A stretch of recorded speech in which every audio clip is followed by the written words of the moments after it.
Okay.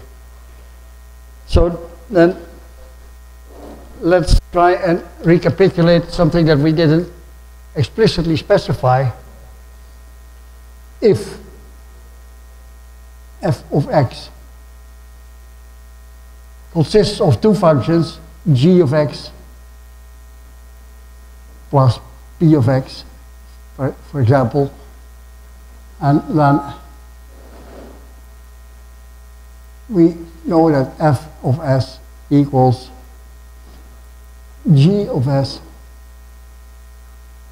plus p of s.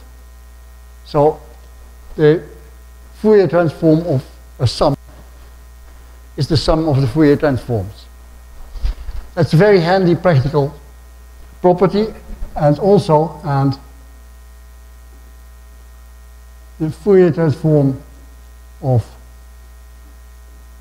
a fx equals a times the Fourier transform of x. So Fourier transforms are a very linear operation,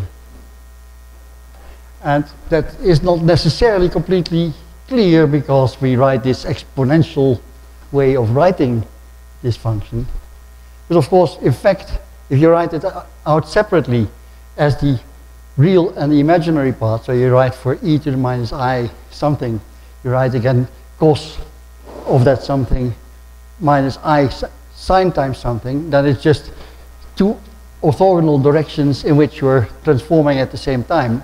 And each of these transformations are basically taking the mean of a function with a very weird function.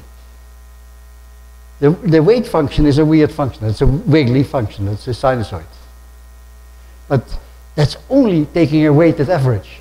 It's no more than that. So it is expected to be linear, and in fact it is the very reason why you can later on use that linearity in all sorts of ways for error searching, for calibration, for all these things, because all your operations are just summations of each other. So a proper measurement and a proper Fourier transform is fine to make, but that of course you never have. You have always defects in your measurements. But the final result is the proper one plus the Fourier transform of all the errors.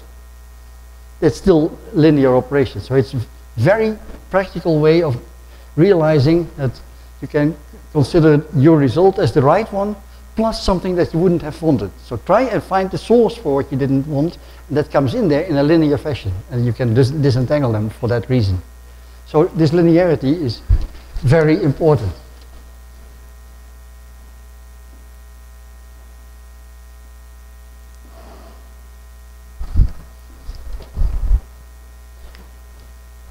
Then we discussed already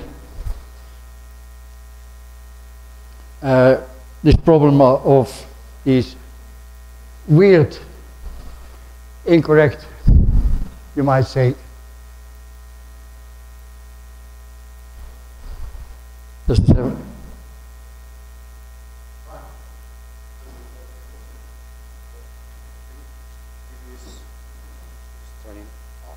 Oh, okay, that's that. Super. Yeah. So we had these weird functions that are not physical, and yet we use them all the time. But we use them all the time because that's the way we mathematically easily think about them. But they are not the physical representations of what you really want. And nature knows the difference. As long as we know that too, then we know that if we make troubles, we have done it ourselves, and we can find where we did it. So the fact that you have these weirdo functions for which it is difficult to make Fourier transforms is only because we conceived of them in not quite the same way as nature does it.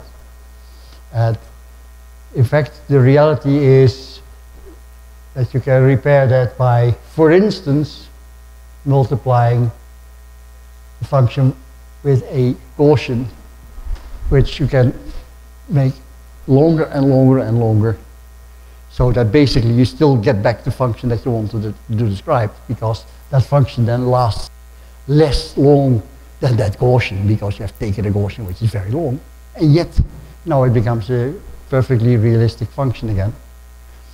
So if I want to describe something that is a process that is ongoing for a few centuries, and yet I multiply with the Gaussian, which in the time domain is 1,000,000 years long, then surely the Fourier transform exists, and therefore I can look in the other domain properly, and yet that function is perfectly described the way I wanted it in the other domain, because that function fits way within that Gaussian.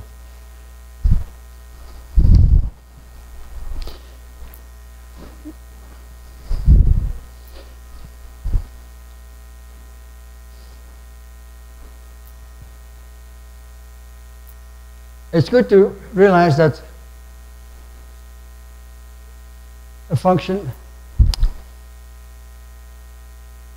is fully specified by its Fourier transform, in the sense that uniquely you get a Fourier transform, and uniquely you can make a transform back. And that is because I specify this function not only by its amplitude of a given frequency component in that function, but I specify even not only this wiggle, but where that wiggle lies. That's the phase. And that, because that has, of course, odd components. It has this cosine and a sine because it has a phase. That odd component specifies where this wiggle is lying for each of these wiggles. Therefore, I can get it back and compose it properly. If I throw that away by making the Fourier transform squared, then I'm only concerned in how much of this wiggle is in there. Where it lies, it's not interesting. And now I have made a so-called power spectrum of that function. So this thing is the frequency content of a function without specifying quite where each of these wiggles lies, because that is not so interesting. And amplitude, as you know, converted to power is squaring it. So that is why this P of S is called the power spectrum, and it is just the Fourier it is the square of the Fourier transform, or putting it differently, it's the Fourier transform times its complex conjugate, because that eliminates the phase in the squaring. That's the same thing.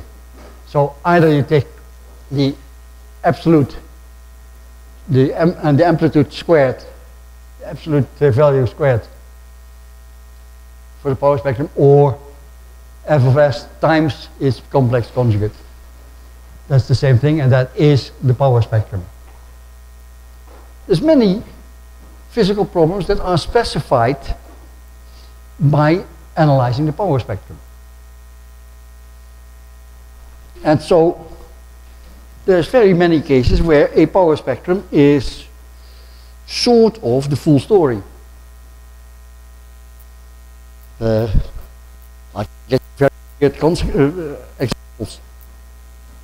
Let's look at, we had one of the very first Fokker 100s, which was a Dutch airplane, and we were very happy that it was flying, and it was named after Jan Hendrik Oort, which was very nice, of course, for us all that we had such a nice national pride.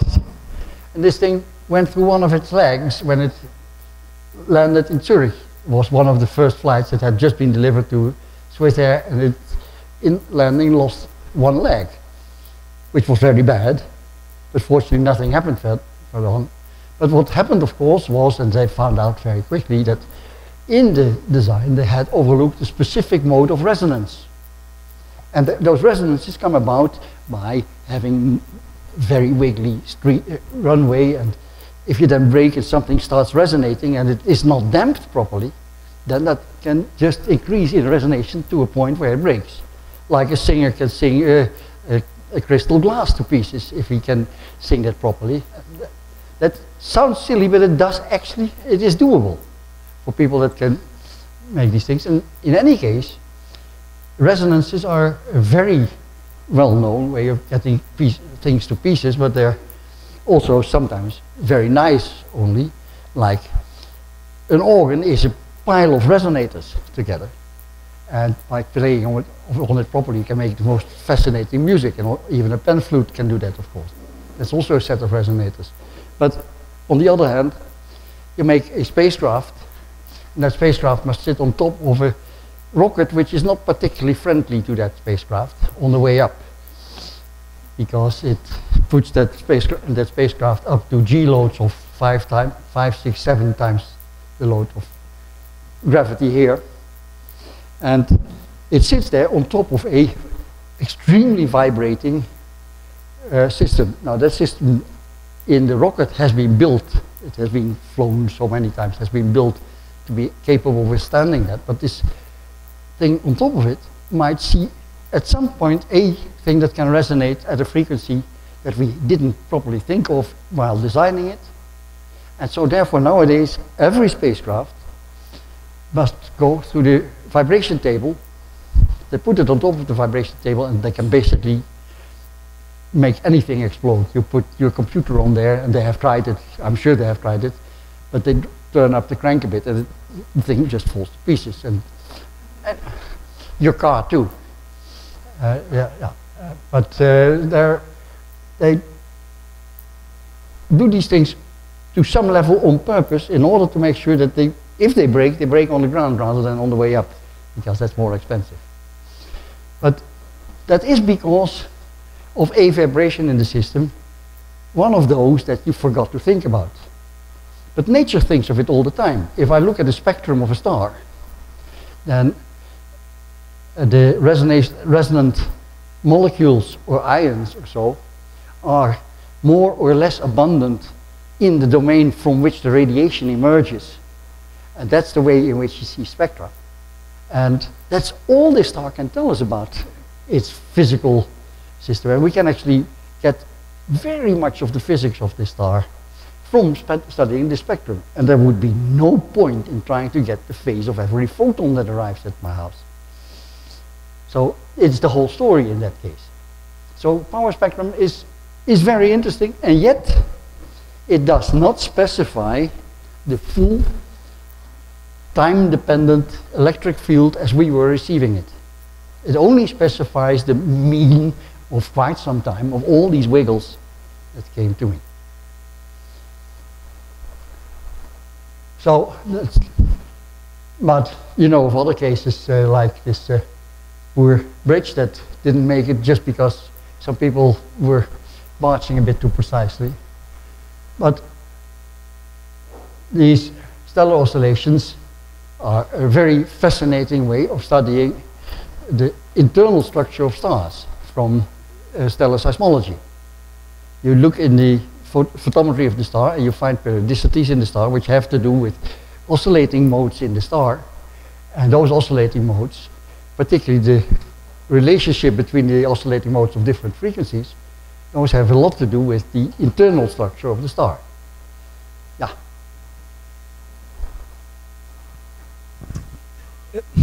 It's about the stellar oscillations. Yeah. You're talking about, for example, molecules or something in the stellar atmosphere that reach resonance frequencies? Of the star itself, yes. That's the the millihertz. star itself. What I'm talking about is a star as a reverberating sphere, okay, in which you have both radial modes, those ones you know very well because R. Lyrae have them, and you have the first overtone R. Lyrae, the AB type. You have, yeah. So you have in pulsating stars, you have not only the ground tone, but you have the overtones as well, but you have also the non-radial modes. Yeah. And those you can see in the photometry. But normally, if a system reached the resonant state, the amplitude of the oscillation will grow until without the bounds. system Exactly. will be destroyed. But why not in the star? Yeah, why the star will explode? Well, there's very many resonators that do not explode. Your radio is one. If you listen to the radio, you have You have a resonant thing that matches with the incoming radiation from the antennae. And so if you organize damping properly, then it won't explode. But at some point it becomes non-linear, and that's to which level or else it is already damped. In other words, making this oscillation eats a bit of energy, and the amount of energy that you pump in gets eaten, and that sets a new equilibrium. That is what nature usually does. If it does not, or if it grows too big, then you have not provided a proper damping circuit on the resonator. And stars do this, for instance, by changing the equation of state of the matter inside. That damps enormously. You transfer energy in ionization state and return it again, or that sort of modes. And that's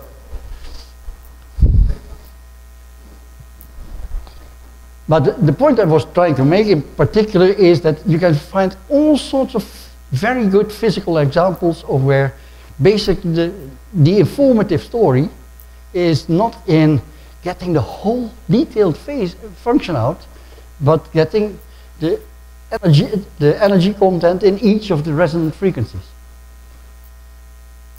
Even the description of the microwave background that we have just heard last week so much about.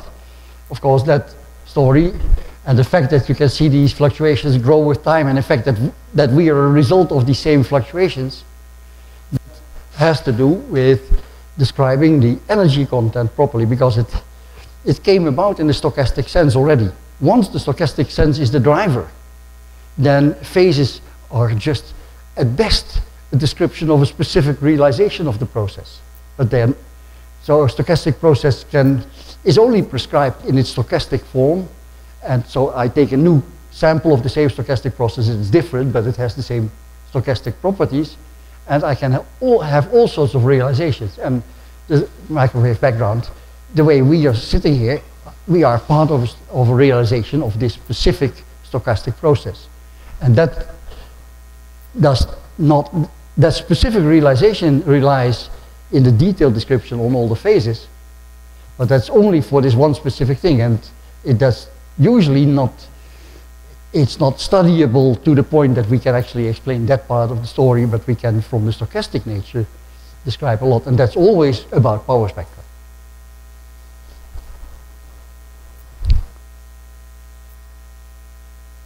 So we have specified that Fourier transforms are linear. We have also specified that you can scale them in the sense that if I expand the scale on one argument, then I compress the scale in the other. And as in the two domains, the areas must be retained, then we have this scaling factor in order to maintain the proper integral scaling as well.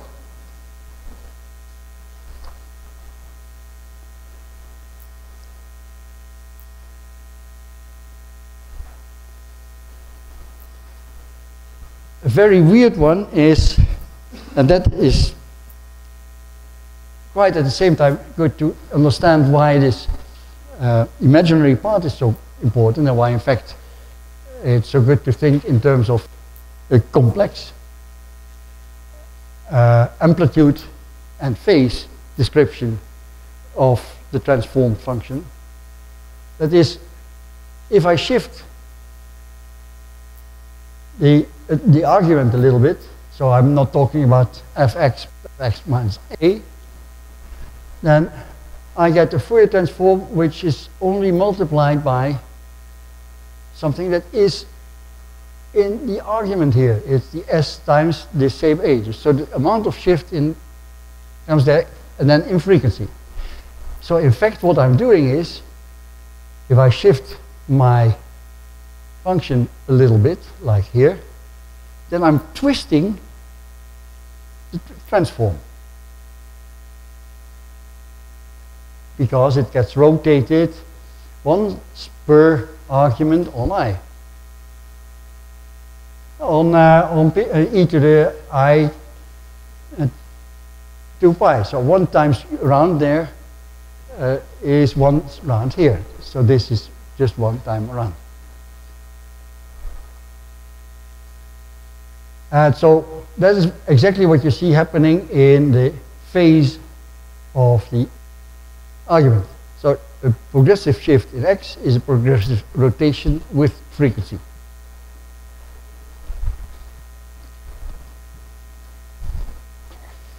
By the way, you might, if you wish, use this very property to derive, once you know that a cosine has a Fourier transform of 2 half delta functions. From that you can just shift the sine to a sine, because then it is, sine is just a cosine of x plus pi over 2. And so you can shift this cosine into a sine, and then you see straight away that you go from two real ones, you go to two opposed imaginary ones, because you're torting it, this tortation. So it makes the two delta functions go just one quadrant, so they go exactly to the imaginary part, because the sine is completely odd, so it transforms completely into the odd domain. Even functions transform to real, odd functions transform to odd, into imaginary. So your two real half delta functions both rotate, so they end up both in the imaginary plane but in the opposed directions, because the shift theorem tells you that it rotates with phase. And by the way, it specifies nothing about negative frequencies, and so it happens also on the negative side.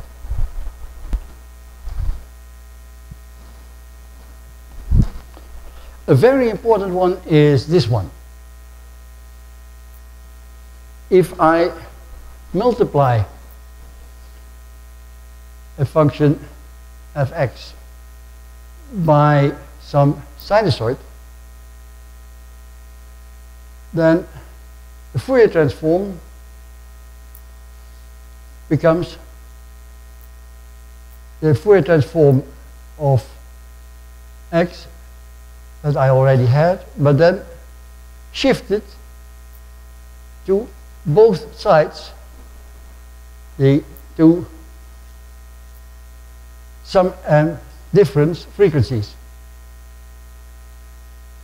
Let me explain the way in which that is exploited, and in fact you live with it every day.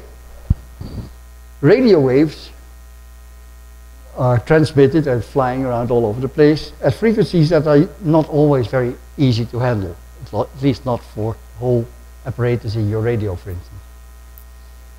So what you do then is you make a resonator that picks up the radio frequency, and then before you do anything to it, you mix it with a resonator in your own radio at some frequency,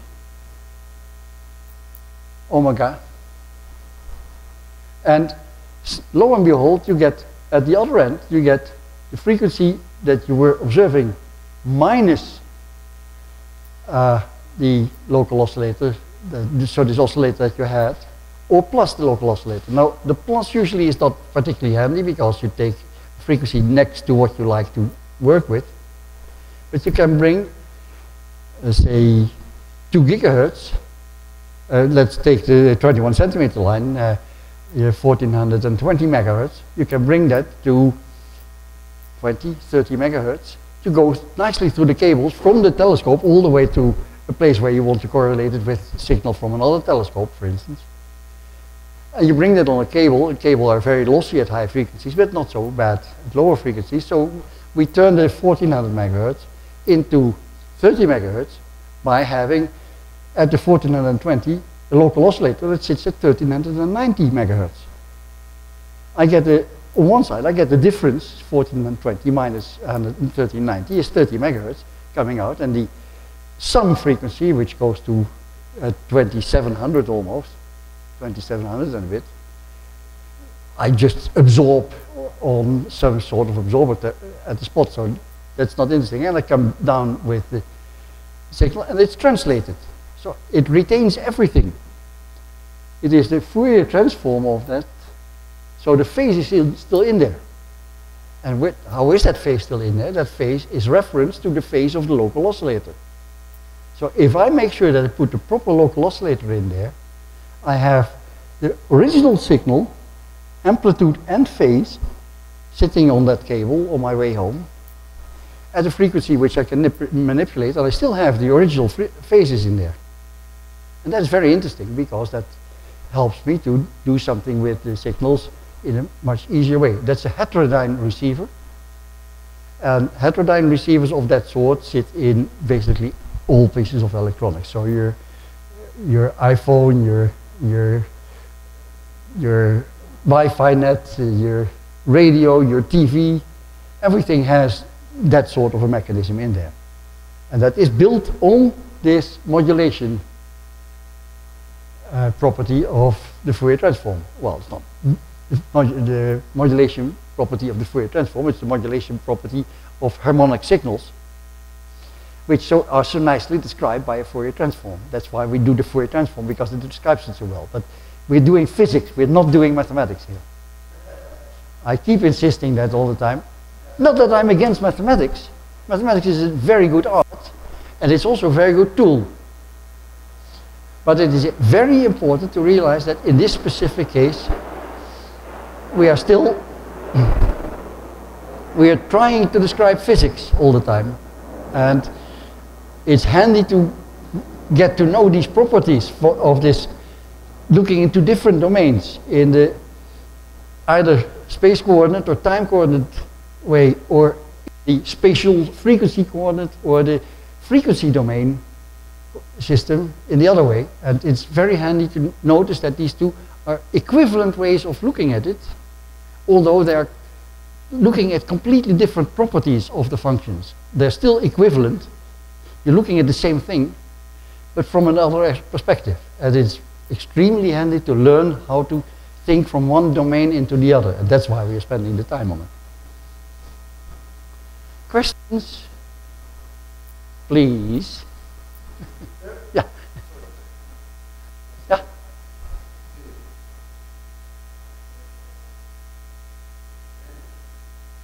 Okay. Thank you. There are a function p function in other positive in the last yes, the slide. Thank you. Slide. That one. No, That one. more. This. Yeah. Huh? The power spectrum. Yeah. Yeah. I can understand the power spectrum like a probability density.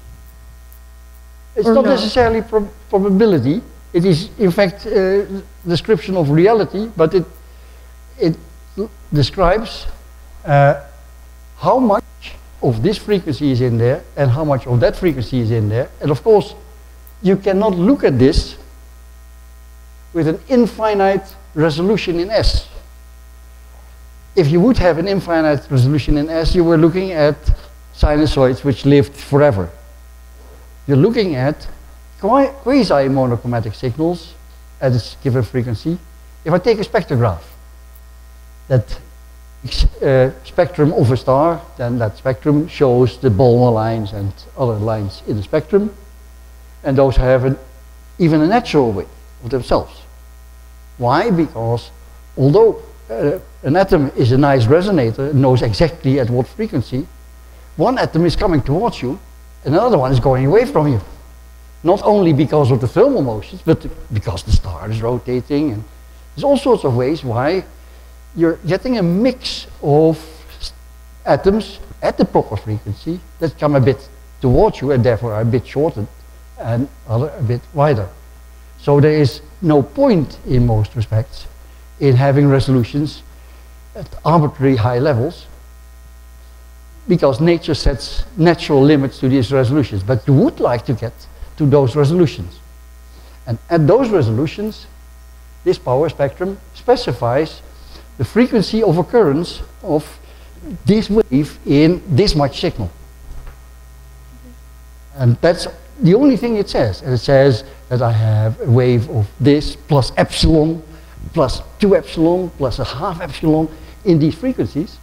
And of each of those, it specifies how much, to the point that I don't have any more resolution. So this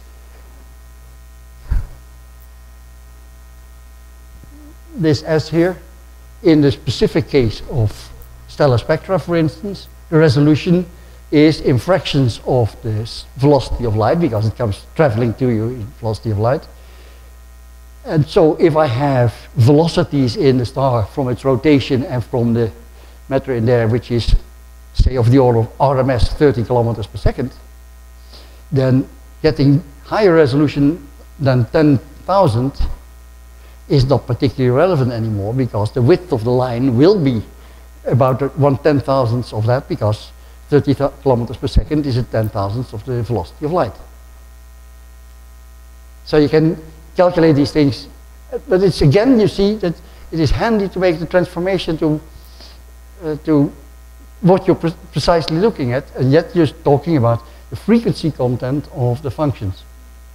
And if you are talking about a very specific function for which you have observed the Fourier transform, then you have even something about the hump here and the cup there and the peak here from the phases in there.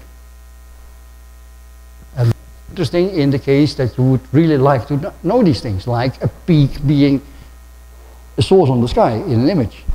That's something you would like to know, and therefore you want the phases in that case. Then you're not happy with only the frequency content.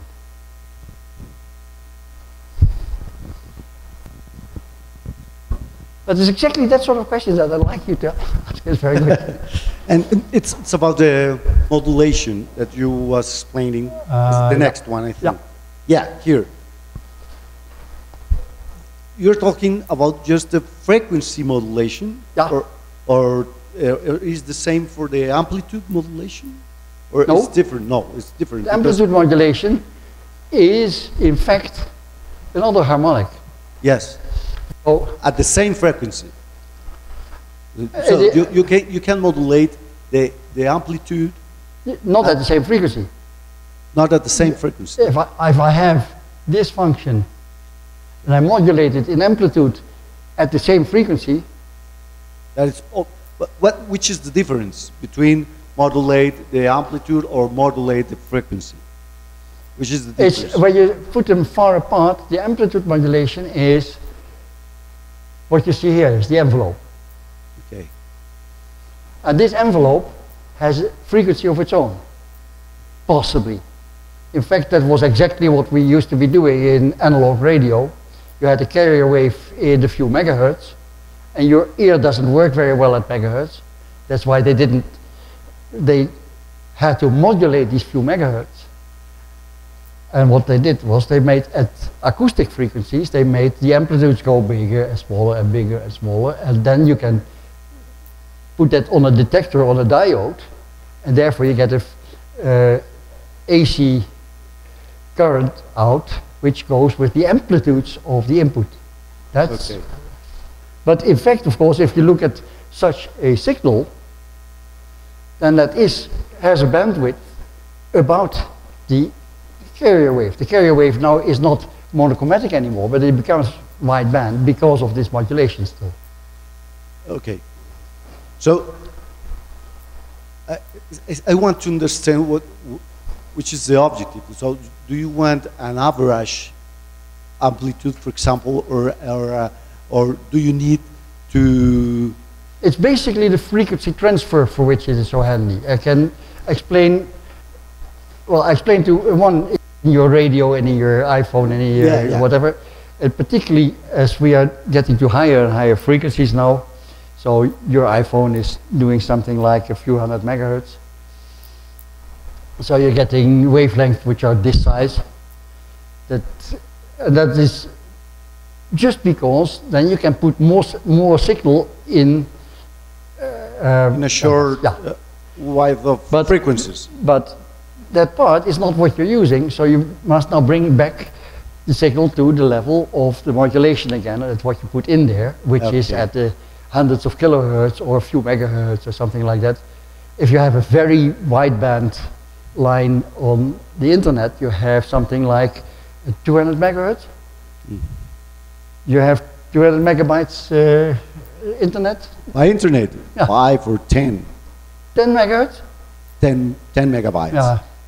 Well, Yeah, okay. it's more or less. But That- there's no reason why your optical fiber could not bring you a few gigahertz. In fact, there are those lines. okay. But that is when you have because they still have carrier waves which are still much faster than that. And so they modulate that on the carrier wave, and then you bring it down again to a useful frequency by having an oscillator of your own, which you ramp in there. And then let me give you a very extreme example, and it's actually being used, and we'll come to that.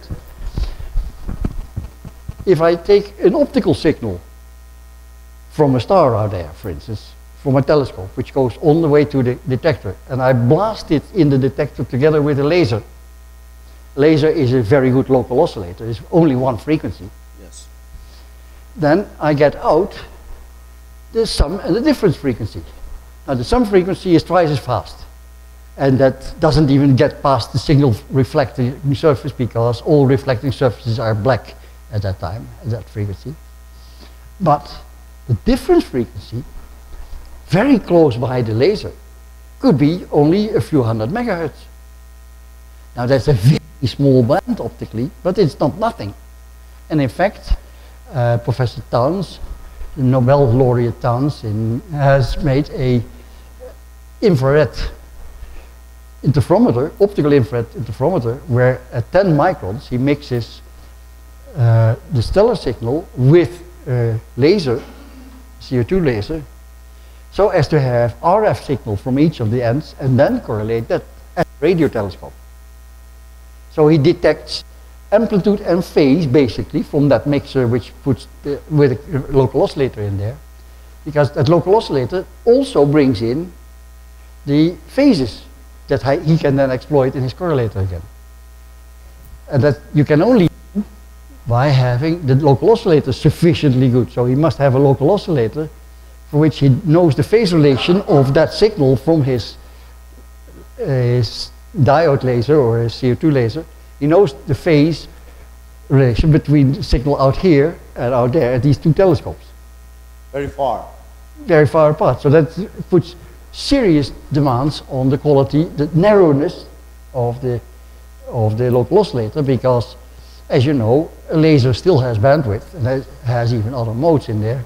You must be absolutely sure that you get photons which are kilometers long. And yet you can only make, by having the bandwidth, kilometers divided by lambda, narrow.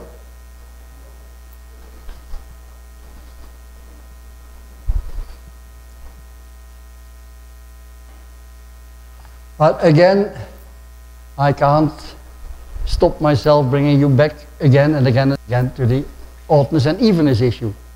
The more you get this familiar for yourself, the better. So it is extremely important that you realize that every function is uniquely described by an even and an odd component. I can write for every function as the sum of an even, the sum of an even and an odd component, which is very unique. And yet at the same time it's very demanding, something very demanding. Because if I shift the origin, I shift the distribution between evenness and oddness. If I have a nice even Gaussian, I put it to the side, it gets an odd component. And that's why in the transform it gets thwarted. So at some frequencies it's mainly imaginary, and at some other frequencies it's mainly real, which says that at some frequencies it's basically the cos transform, and at some other frequencies it's the sine transform that makes most of the noise. And that's exactly what you can understand, because you're going to reconstitute this function again later by these wiggles in order to make in the reverse direction, make your Gaussian again. That means that I must specify the location of the wiggle as a function of its frequency. And at some frequencies, it then must shift a little bit, and then therefore it goes to the sine transform rather than the cos transform. And at some other frequencies, it is at the cos transform. And that's quite periodic, the accent, so because it's stored it. It starts from a thing that was a real function, so it is transformed. If I had it properly centered at the origin, the Fourier transform is also real. And if I shift it, I taught it. And so it does one revolution every so much frequency. So it's completely periodic in frequency. But that period in frequency, that specifies this part, the sines have to come, you go to the sine wave, so the wiggle goes a bit this way, and then it comes in phase again at the next frequency, at the second harmonic and the third harmonic. So even in thinking in terms of harmonics, you can think of this. So also, for musical instruments, thinking along these lines is fascinating, and you can understand all the overtones and undertones, and you know why a violin and a flute have completely different overtones.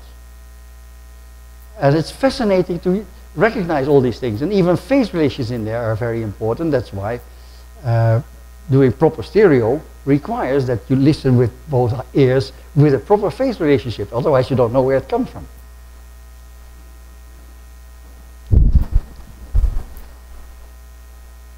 So it's extremely important to realize that although a function has a totally properly specified odd and even component, and you can sum the two components and then you have the full function, yet by displacing it, you're changing it, and we know now already how that works because I've already looked at the shift theorem.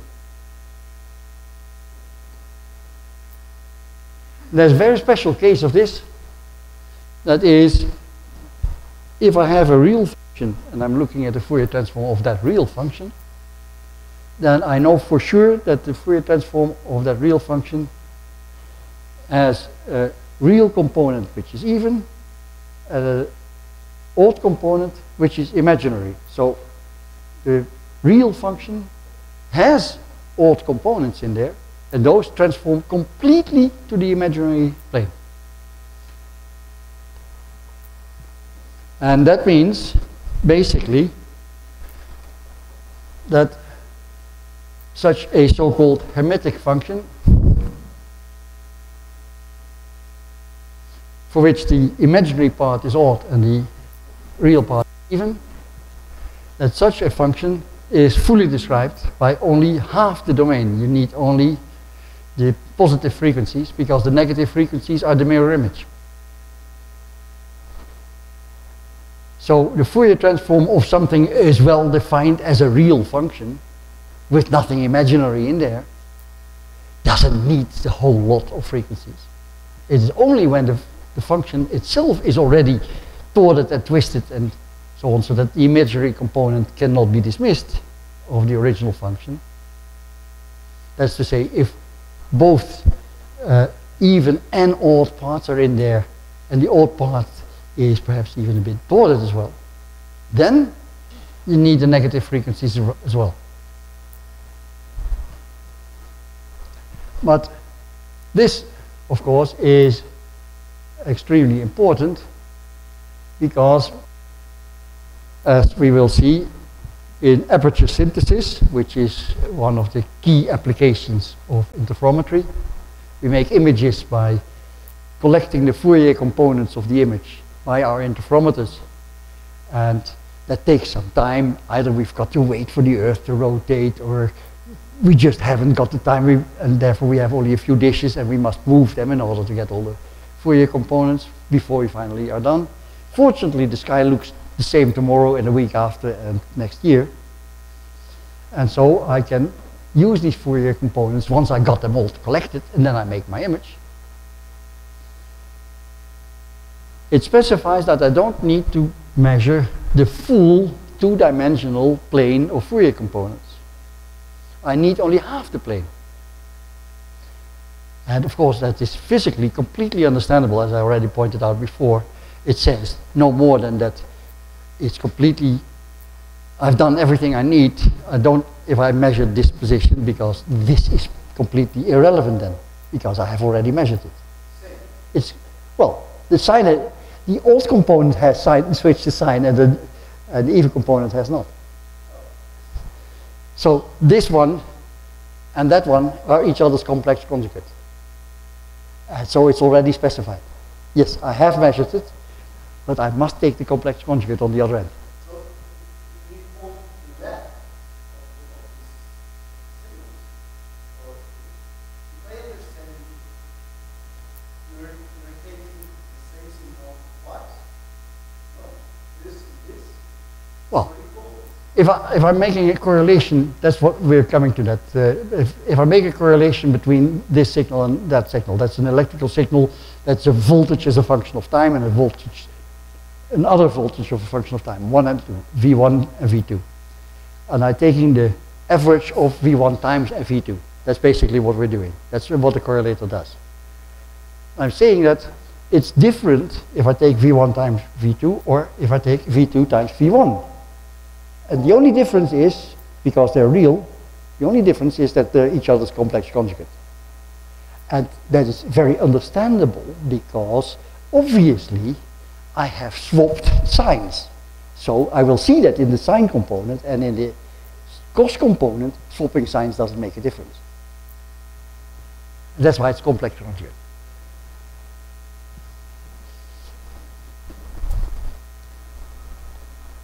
So we're exploiting this all the time. In fact, we do it differently. In the Fourier transform, we Fourier transform only the real part towards the real part.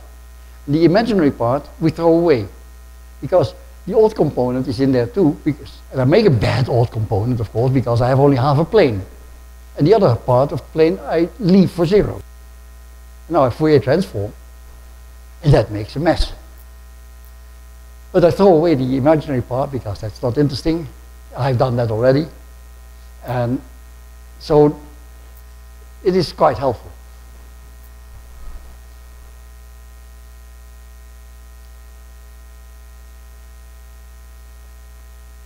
Well, basically this points at the fundamental information that I was already driving at. The negative frequencies are only relevant if the complex conjugate is something different, or if most of the function at the other sign is not its own complex conjugate. If that is so, then you must measure the negative frequencies too. But then the Fourier transform back specifies that what you were looking at is already described in both real and imaginary space. That is most likely partially contorted way of looking at it, but you know, for instance, that a good way of describing refractive index of materials, particularly near resonant frequencies of lines and so on, has a real and an imaginary component. So if you take Snell's law to describe what it does with light, or Huygens descriptions, then you need an imaginary component in the refractive index to describe that properly. Now that's not saying that nature thinks in terms of square root of -1, but it says that it's the better way of describing two orthogonal effects at the same time.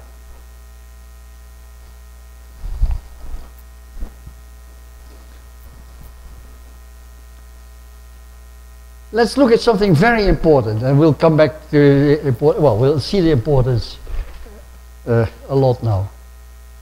I can look at a function and smear it somewhat. That's another way of saying convolve it by taking, in the new function that comes out, taking the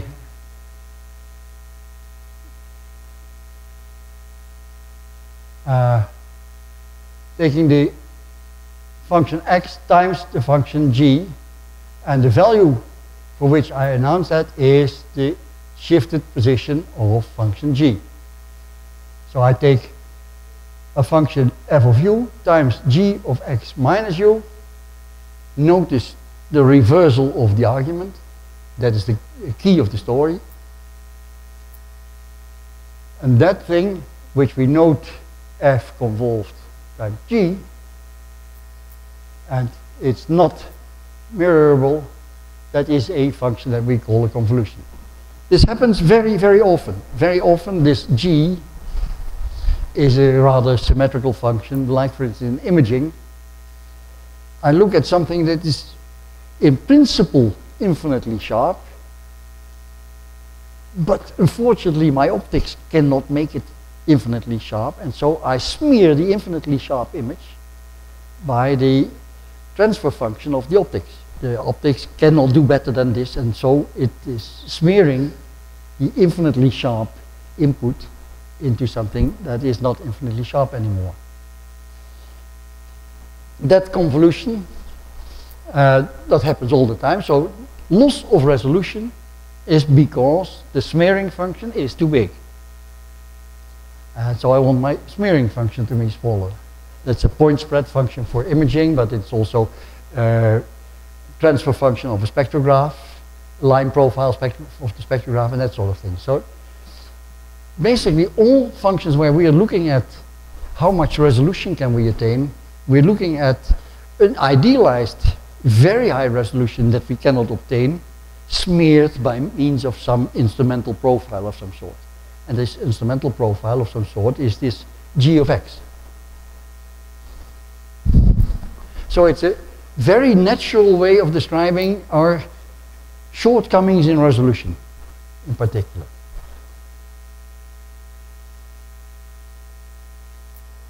Sometimes you see it in a different way, and you can see that you are basically mirroring in your g about half of x, and so you can see this g folded and then folded back to fit, and then you make the integral underneath. But what is very fascinating is that you can turn around the argument. So whether I convolve one with the other or the other with one, out comes the same result. And that is because of the reversal of the argument.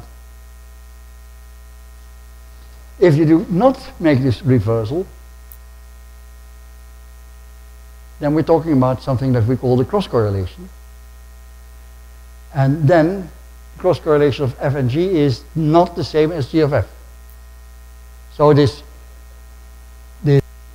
commutation property is only for convolution and not for cross correlation. Cross correlation is what we're going to do between voltage 1 and voltage 2. And you can't turn on around the argument because time goes one way. So that's I have V1 of t, V2 of t plus tau because it is a bit later out there, because I'm looking that way, for instance. And then I'm looking at something where the argument goes the same way. And you will see that that makes a colossal difference. Convolutions are also very nice in the sense they're associative, they're distributive. I can suggest you make this sort of an exercise for yourself. You can very easily make a function approximated by some numbers, step, step, step, step, and then you can do the convolution by heart very easily. This is a nice example, and possibly we can put one in a test for you guys to, or for homework, but you can also find your homework that sense as well. It's a very nice way of getting even better experience with it. What is very important is that it's both associative and distributive, so it has extreme linear properties. But the thing to really look at, it's still coming here, we still have a statement that it also conserves the integrals, and it conserves the moments, first moment and the second moment, which are the things that you're most concerned with. But the thing that really matters is if I have a convolution of fx and gx,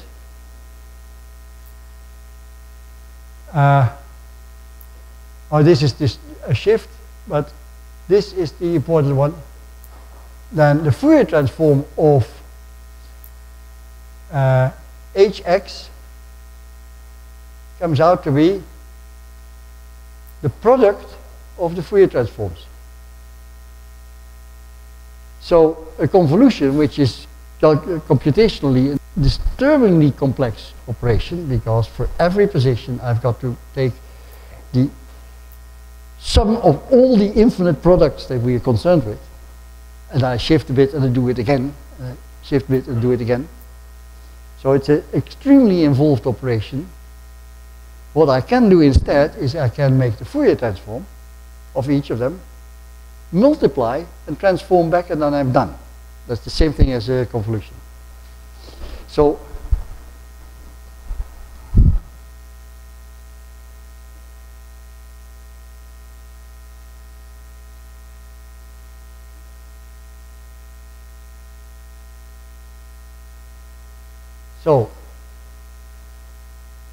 the Fourier transform of the convolution is the Fourier transform times the Fourier transform, and I can of course turn that around.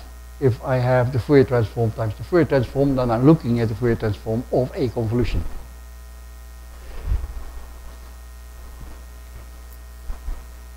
And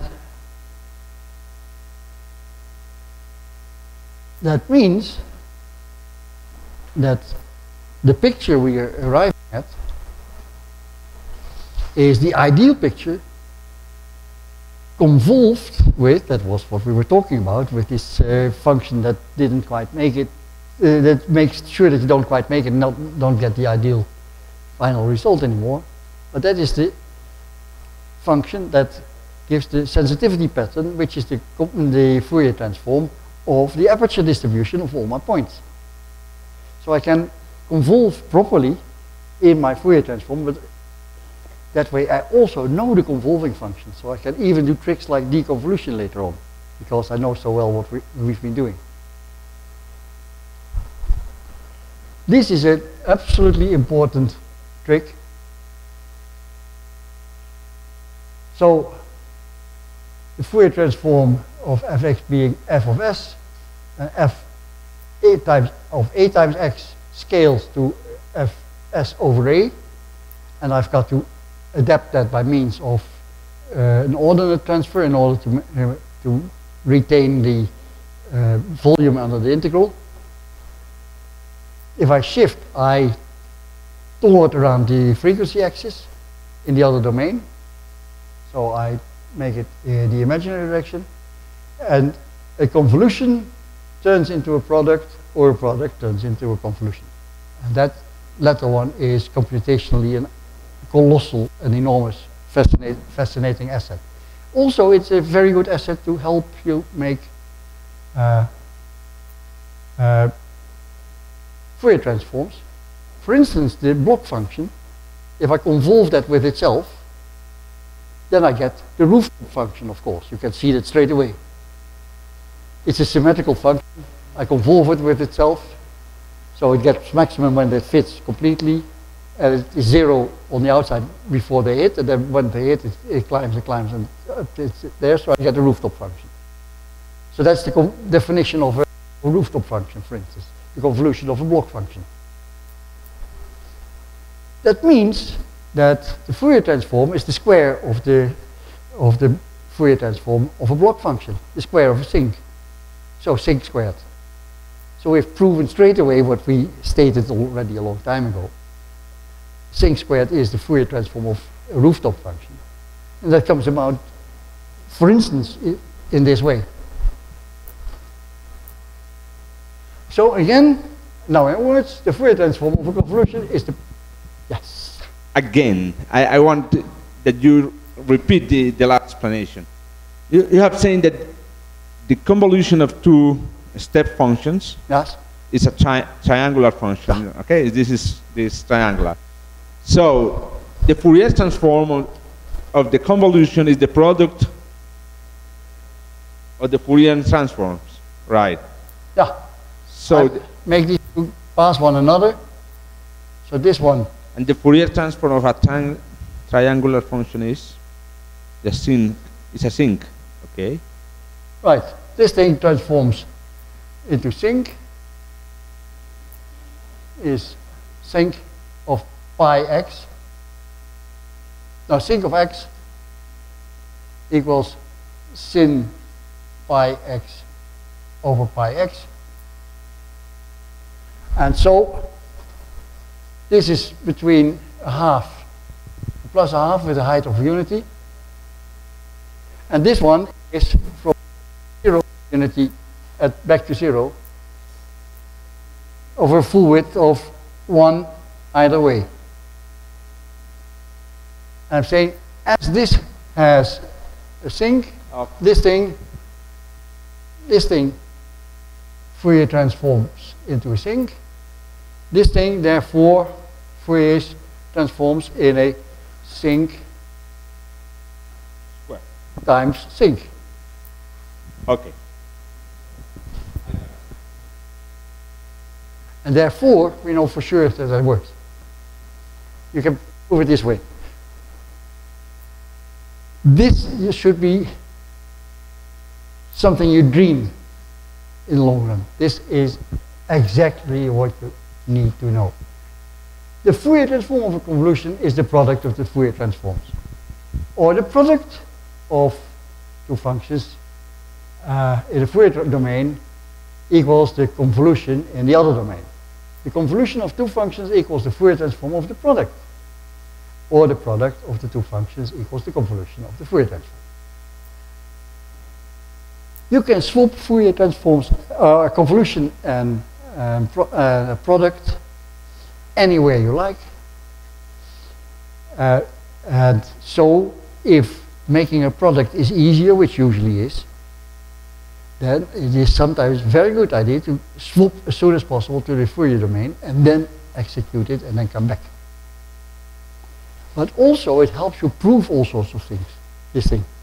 So you can make relationships that you didn't think of or that you thought of but you can't find the proof quite, but this helps you prove whether you're right or not. So this is a very, very fundamental issue of Fourier transforms. It's still good to notice that you specify the integral of f of x over whole minus to plus infinity, so the total integral at frequency 0. So the value of fs for 0 frequency, the DC component of fs, specifies the total volume of fx.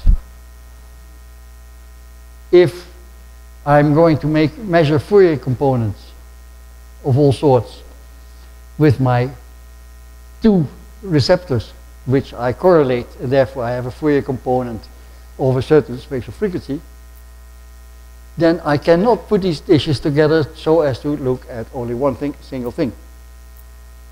So I cannot measure with my interferometers, at least, I cannot measure fs equals 0. If I really need that, I need a single dish. Single telescope can look at fs equals 0. In fact, that's what it does.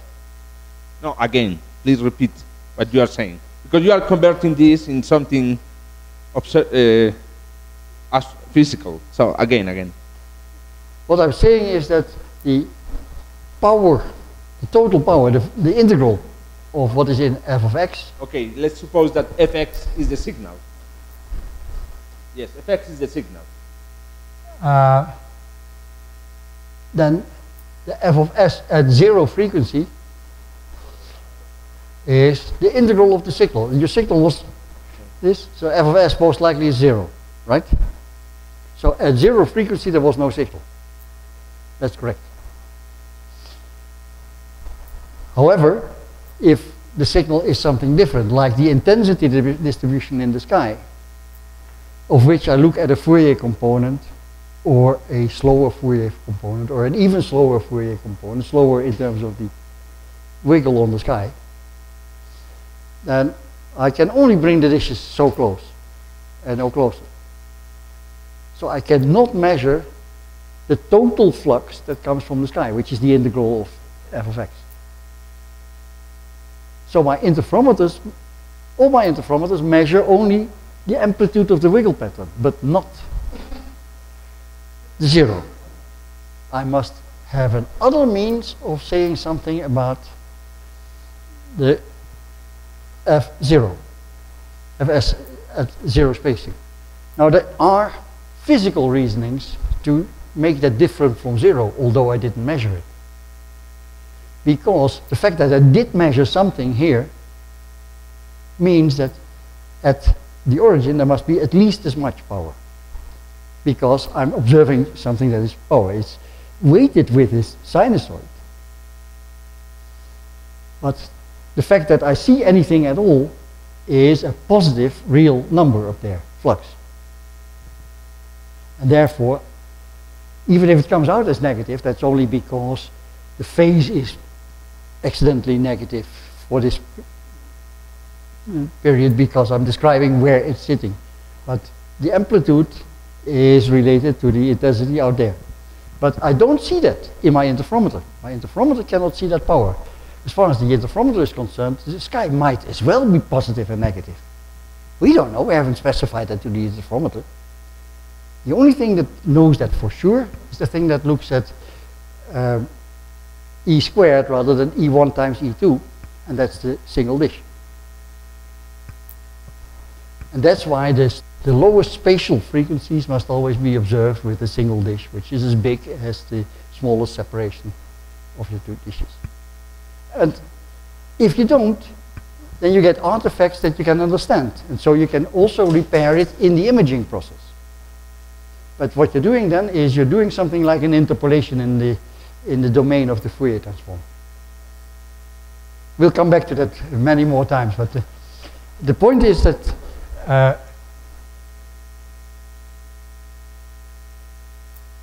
I must, in order to find frequency zero, I must be able to make the full integral, and if I haven't measured that full integral, because I have only measured in the Fs domain, and I haven't measured Fs equals zero, then I haven't got a clue of the f of x. So an f of x with very low frequency might very well go very low. In fact, that's exactly what you get for your map if you make a nice map for from your interferometers. The sum of all the sources in the map plus the sky between the sources, the sum total is what I put in for f equals zero, fs equals zero. And since I usually didn't put in anything there, because I didn't measure it, I can't measure it, I must from some other means find a number there. If I haven't got that, I have just left it open, so I make a Fourier transform with nothing in there, which is the same as zero in there. So the map has a total sum of zero. That means if I put a big source up here, the environment of the source will be slightly negative in the map. There's nothing that you can do about it. That is very, very fundamental. And if you don't like that, because that's wrong, because basically you're playing the game of a negative sky, then you bring in a new consideration. That is a consideration we haven't put in there. That is that the sky is non-negative. Now that is a very important driver. It's very hard to transfer it into the calculation domain of making proper Fourier transforms of the real thing that you want to look at. So it's a very hard constraint to make operational. But it is a new constraint, and you brought it in correctly if you did.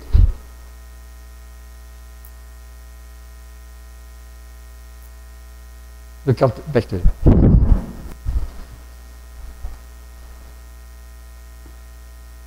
There you see. That is the so-called missing zero spacing problem. And there are all sorts of ways, either, as I said, by looking with a single dish, but there's also the way of looking at it not with a single dish, but just interpolating in the Fourier domain space, which you will learn to call the UV plane. You can notice that if you have these amplitudes all over the place in the UV plane, then putting 0 where you didn't measure is wrong and is not particularly handy. But of course, you have sampled a well-defined function which is defined all over the place. You have sampled it only at different locations. You have not sampled it at the origin, and therefore you have a 0 in there, and therefore you always have this problem. Now, you can interpolate to the inside relatively well. And so you can put a number in there that does most of that error away again. Extrapolating is also possible for the same reason. It's silly to have this much flux up till here and then bang, 0 from there on because I didn't measure. Nature knows better, so it went down onto there. And if you then don't have any more, then nature can specify if these measurements are real, then you must at least measure this. And that's another way of extrapolating and interpolating between the pixels of the image and making higher resolution image. So making so-called super resolution comes about in that very sense.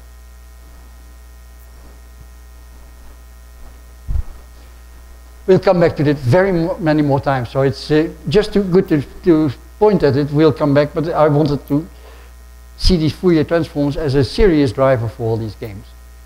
There's one very important one, that is the cross correlation.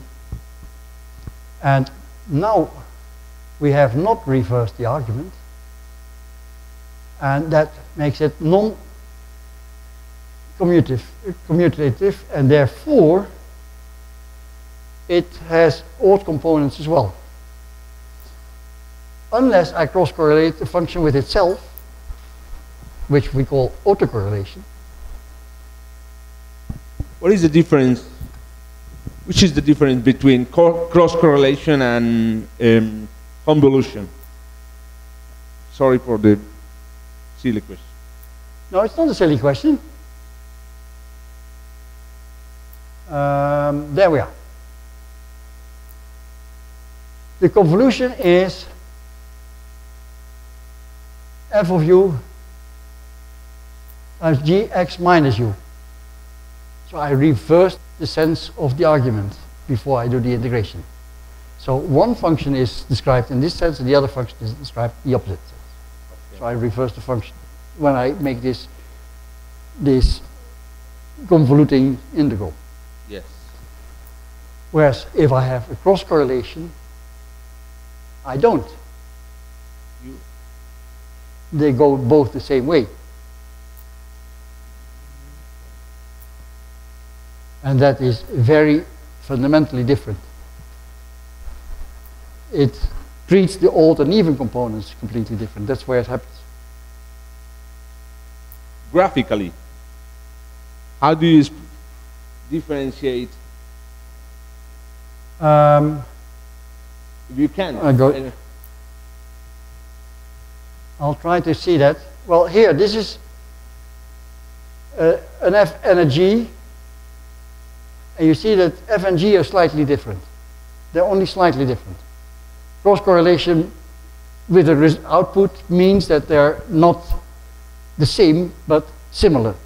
Because cross correlation between things that are not similar has an output of 0. Because I'm measuring the correlation coefficient, right? I'm looking at how much does the one function look similar to the other. And if I shift them, that similarity decays. If I have a function and I'm looking how much that looks like this function here, then that similarity decays. If I shift them more and more and more apart. In the case of the cross correlation, you can see that the function is somewhat different. Whereas if I have the same thing in the convolution, that is in fact most likely the most important issue actually. In the case of this convolution, let's take a look at these pictures. These pictures are a convolution of functions that are relatively similar. The common thing in convolution is that I have a function which has a description all over the place, but I have no better resolution than about this much. So I've smeared this function so as to damage the resolution to something else. So the original function stays put, but then smeared. And usually, therefore, the convolving function is much smaller than the area of the original function that I want to describe. And it has nothing to do with whether they are similar or not. You get always a result. Whereas in the cross correlation, you're looking at the similarity between the two functions. So you're evaluating something that is completely different from a convolution. A convolution is a smearing operation going over a other function. Turns up the original function, but not with the full resolution. If I look at it in the Fourier domain, then you can see it straight away. What I have done is I'm smearing, if that function is relatively broad, and that function smears the Fourier, passes only the Fourier components, which are narrow, and the high frequency Fourier components are not there. Like if I make a Fourier synthesis of the sky, I have not got a bigger aperture. And so I'm smearing the proper image with a function that destroys the ultimate resolution. This is convolution. Hmm? This is convolution. That's convolution. Cross correlation is looking at how much this function still looks like the other function if it shifts a bit away. And that's particularly interesting between two electrical signals which come from the same source, but they arrive at different locations. And I bring them together and I put them increasingly further apart, or even more natural perhaps. I take a function and I shift it in time only. Now I'm talking about an autocorrelation, because if I go back to time difference 0, then I'm looking with the function like itself. You can see that these functions look similar when identical when they're on top of each other, similar when you shift them somewhat, and increasingly less similar with time if I have a large bandwidth. In spatial direction, the fact that I'm receiving a signal here and receiving a signal here, those are looking at the same source, but they're not necessarily the same, because the source may not be sufficiently coherent at these two locations, because the source has already some angular extent. So the sensitivity pattern on the sky covers the source to some extent, and therefore I lose the similarity of the two signals. And so what the cross correlation does is it looks at how much these two signals are similar. Okay. Because I'm evaluating, let's look at this cross correlation again. I'm evaluating F and G with respect to each other with increasing separation. I'm looking at how that looks with an increasing separation. Whereas F and G most likely are physically defined in a similar way, but not quite the same thing. Whereas in the case of the convolution, in the case of the convolution, usually, and that's not depicted very well here, F is very large, is a large function, and G is a function that damages the description of F if it's used as a convolving function, but you still get F out, but not quite, with less resolution. So here you're looking at a smearing operation and not as a function of location. It's not as of a function of location, because you come back to the original location of the F that stays put.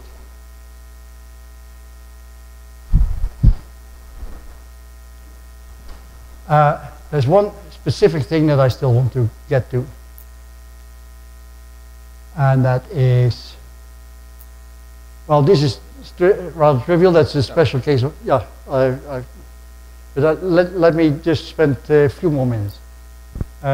This is a specific case. This is the correlation of a function with itself. That's particularly the electrical signal from a signal from the sky, where you compare it with itself. And you can see straight away that this necessarily is even.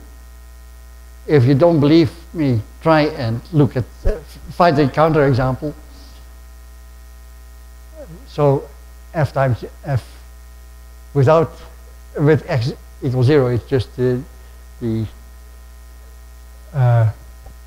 full match. So it is, you can see that straight away too. It's at maximum for sure at x equals 0, because that match is always decaying if you shift it apart. And very interesting is, well, here is still a definition of it in a normalized fashion.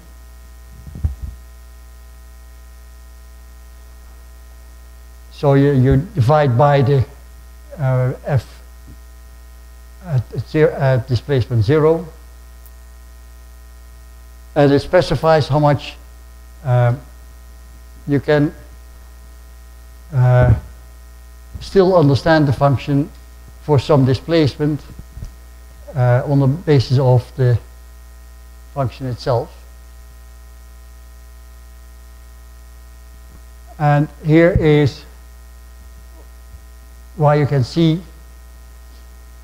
a lot about this function already from this autocorrelation function, because the power spectrum can be shown now to be the same as fx squared.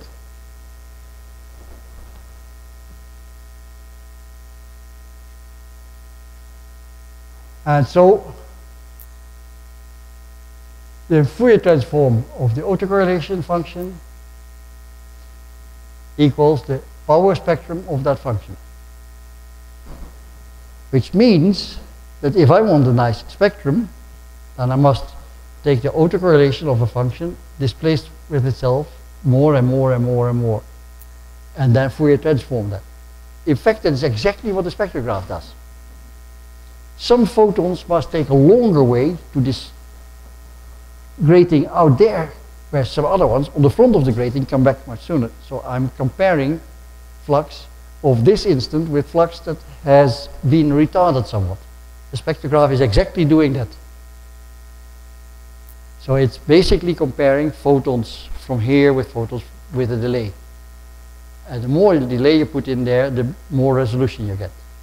We'll come back to that at another time, because that's also one of the ways in which you put receivers together. Frequency resolution you make with the reverse of time delay. And the spectrograph must just do that. That's why a shell spectrograph must have these enormously long gratings in order to put much delay in there. If you put 2000 lambda delay in there in the beam between one end and the other end of the beam, then you can get 1 in 2000 resolution. And if you want 100,000 resolution, you must therefore put 100,000 lambda in delay in the system. So that's what this here says. The power spectrum is the Fourier transform of the autocorrelation function. And here we still have the functions that you tend to use if you want to describe fractions of a function. You take the function times a block function, or you take it times a cosine, or you can even shift it and look at it at some offset with respect to the origin. But the most important things are the things that we use when we are sampling functions. That's in fact a set of samples. That's a whole lot of delta functions. And it's interesting to try, and I suggest you do that, to try and prove that such a comb of delta functions Fourier transforms into a comb of delta functions again. And that is particularly interesting because, well, you can see it here. This is this sampling function. That's a sequence of delta functions. And each of these delta functions has an integral of unity, and for the rest this thing is always 0. So this is the function, that a function multiplied by this shaft function, this sampling function, is just a set of samples. So that's basically what you do when you read out at fixed intervals. You read out the signal, you have this data train. That is exactly what you've done. You've done the input times this delta function com. And the most interesting thing is that it Fourier transforms into itself. Not into itself, of course. X and S are the inverse, go in inverse directions. So I could, a bigger X makes a smaller S. But I can show you a very fascinating theorem and proof. If you have a function that you want to sample and you want to be sure that you sample it sufficiently often, then there is a minimum sampling interval at which you sample this function if you want to be sure that you get the whole function back. And that is completely provable in this sense. Suppose I have a function which has a finite frequency content. So the function in its Fourier transform finds a 0 Fourier transform beyond the S0 as critical. That does not specify that this function is always 0 beyond some point. It only specifies that the frequency content of the function ends somewhere. Then if I sample that function sufficiently often, then I get this function multiplied by this sampling function, and in the Fourier domain the sampling function comes back with these combs, and they go further apart the closer I put them here. That means that as I have multiplied this with fx, I get these numbers out. And the Fourier transform of these is the original frequency content of the function, repeated, and yet repeated, yet repeated again, because of the Fourier transform of this thing repeating itself. So it is a periodic spectrum of fs, repeated and repeated and repeated. And there's a part in between. If I put these sufficiently far apart, there's a part in between that's 0. So I have the full Fourier transform of fs yet another time, and yet another time, and yet another time. So if these things are far enough apart, I can recover from these samples, I can recover the whole of x completely, unambiguously. Only when I put these too far apart, and therefore the repetition is too small, then they start overlapping, and that I can't undo. Then I get so-called alias. And so there is a critical sampling frequency which I must obey, and then I can recover the original function. Now again, this is utopia. The reality, of course, is that no function has a sharp bang cutoff in frequency, unless we're talking about spatial frequencies. Then I can't make frequencies bigger than the aperture size. So that's a case where that is very true. But in most other cases, there's a e to the minus tau in smear function in the function. So there's still at high frequencies there's very limited power. So, but there's, in general, you can say frequencies beyond such and such are not interesting, and there's hardly anything left. That specifies how frequently you must sample.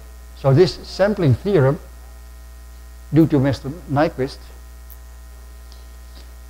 specifies the frequency at which you must sample, and that is the inverse, half of the inverse of the maximum frequency in the signal.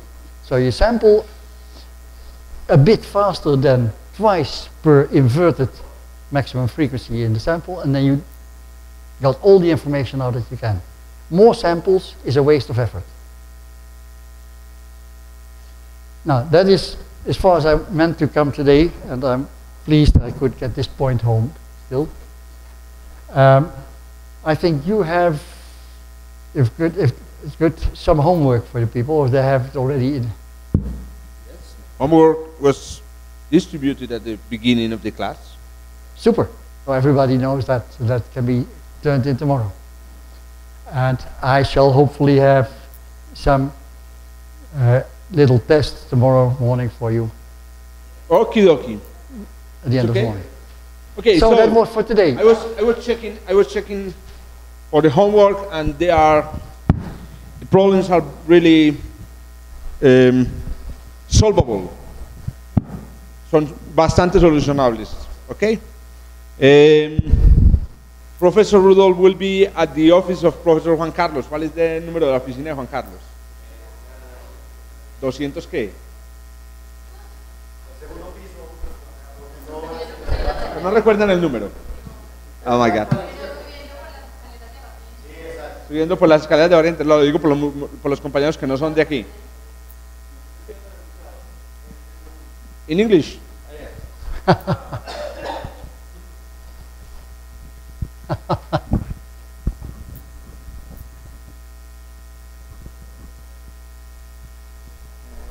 I don't understand the second question. Hello? Yeah. I don't understand the second question. You say knowing that cosine of 2 pi x is assume of delta functions.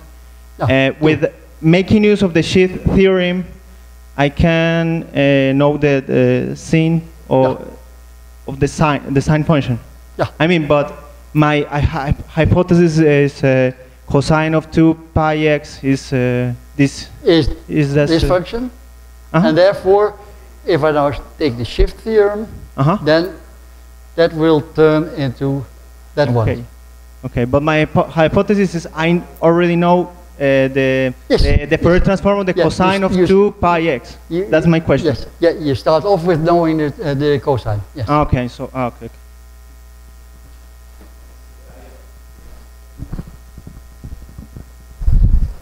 Sí.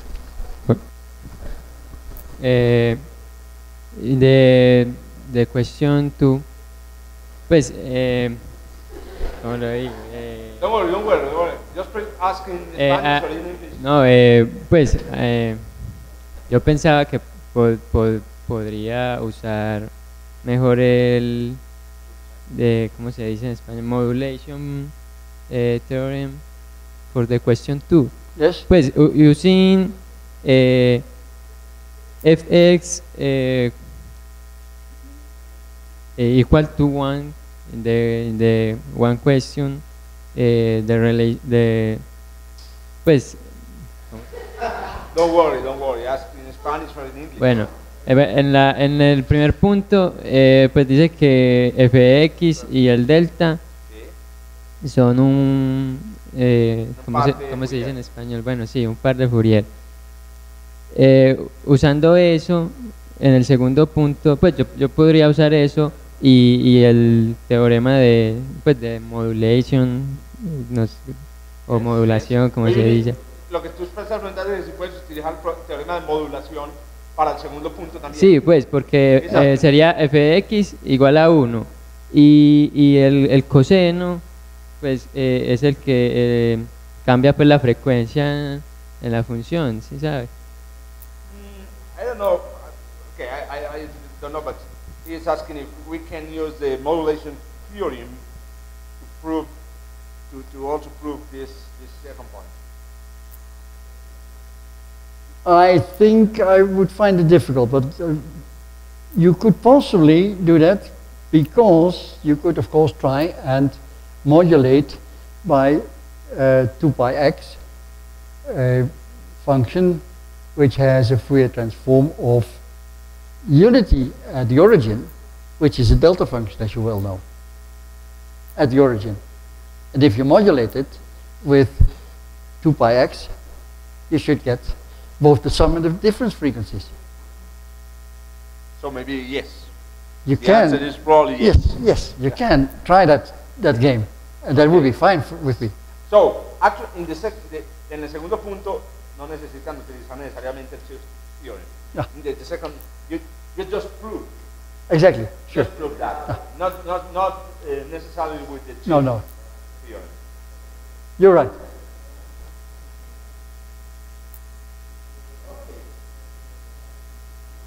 The most important thing to understand today is that observational astronomy is Fourier transform everywhere.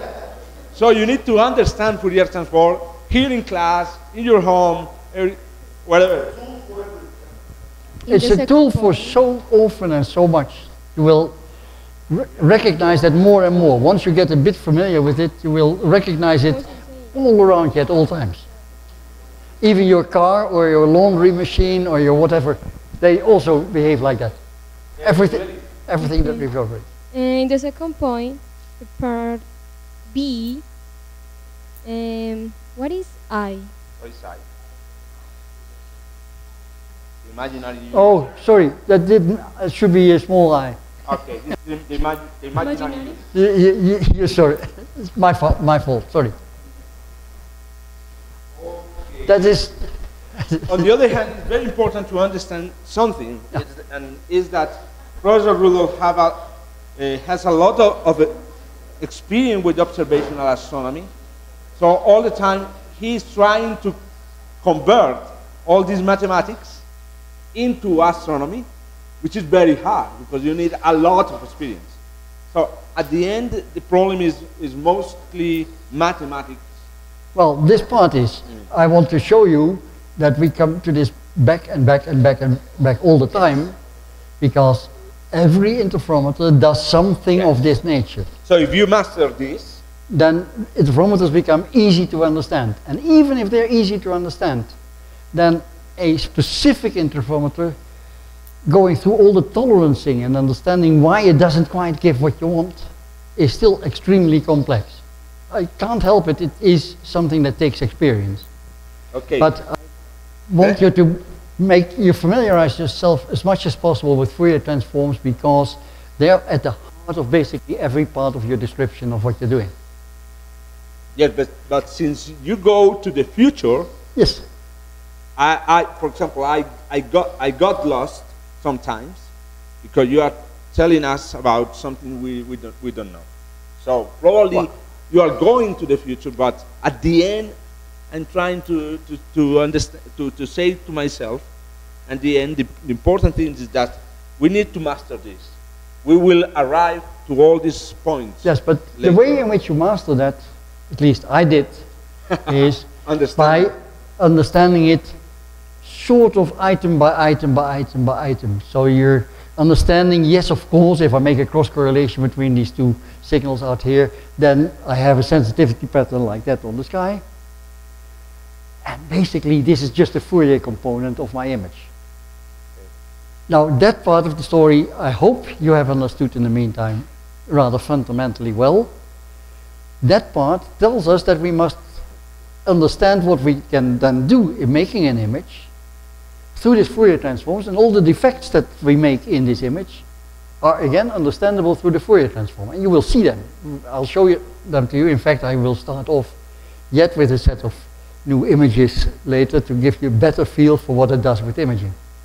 Okay. So I strongly suggest to repeat these presentations in your home slowly and check at the observational astronomy comments, because algunos de ustedes están viendo cálculo avanzado o ya lo vieron. Están viendo. It's about this. They are attending right now a course on Fourier transform, but it's just mathematics. Here is the physical part. correcto, pero es solo la matemática. Aquí estamos viendo la parte como entender físicamente qué significa. And please, if you find that I'm talking too fast, tell me. You're talking too fast. It happens. Of course, of course. But make sure that I realize it when it happens. Sorry for the conclusion. You said we measure the Fourier transform, of some property. Yeah. But my question is, you also said about the convolution. Yeah. So, is it the Fourier transform of the f function and the weight function? I mean the g function, or is the Fourier transform of the, let's say the f convolved with the g? Do you understand my question? I see your question. What I'm trying to tell you all the time is that this interferometer measures a component of the Fourier transform. That's a precise statement. It's completely right. That component of the Fourier transform is measured here, and there, and there, and there, and there, and there, and there, and I finally end up with a plane in which I have these apples. So it's a convolution. So it's a Fourier transform that of the is convolution. A multiplication, right? Okay. There is a Fourier transform of the intensity distribution down there, which I sample here, and there, and there, and there. So it's a multiplication with the sampling function.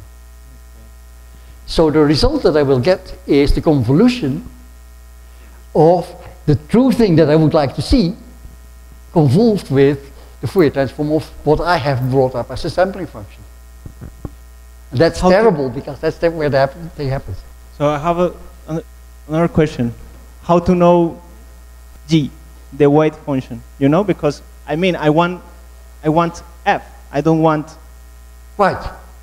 And you can't get f because you can't measure beyond there, and you cannot measure at all locations, so you've got to interpolate and do all sorts of silly things with your Fourier transform, so you're multiplying by a function that you didn't want. All optics does that.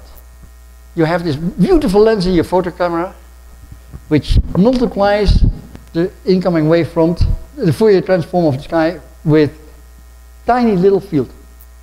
It has all sorts of Fourier components in there, but it stops at only that much. Therefore, it cannot be infinitely sharp. Even a very good lens cannot, because you have multiplied the Fourier transform with something that is only as big as this. And everything else you haven't got, and so you haven't got higher spatial frequencies. Okay, for the test tomorrow, el examen mañana va a ser de selección múltiple, probablemente, y se va a concentrar en las propiedades de Fourier transform. Tomorrow test will be multiple choice. Yeah, I will try that. And will be concentrated in the Fourier transform properties that we see today. Daniel. So the question, we're concentrated at the end. I noticed. Pero pues es una pregunta. No, pues las diapositivas. Porque es que las que nos entregaron aquí son muy diferentes pues a las de si van a subir.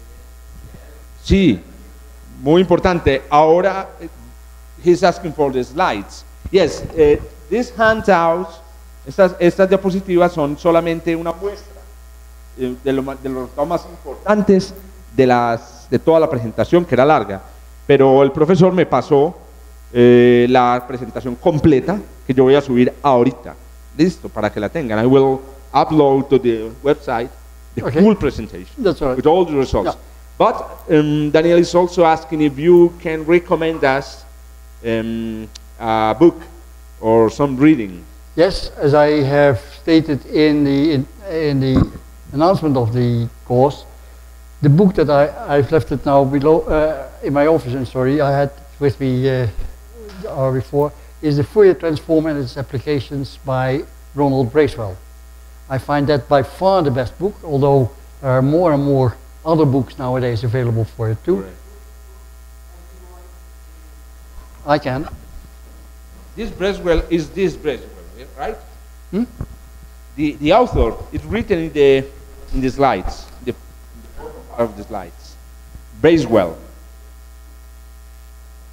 So, do you have this book in an electronic copy of this book? No, I don't. These guys are. No. This guy no. So, if somebody, some of you can find a copy, please do not reproduce it. Do not distribute it. And I've got to find it. I think it's McGraw-Hill, but I'm not sure. I will have to look at it for you. But I have it with me. Bracewell, yeah. Great. That is, of all books that I've seen on Fourier transforms, this is by far the closest to making sure that you're talking about physics. Ah, great.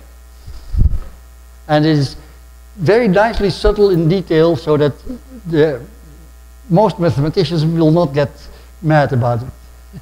Okay. Bueno, muchachos, Ana, descansaron, ¿ve?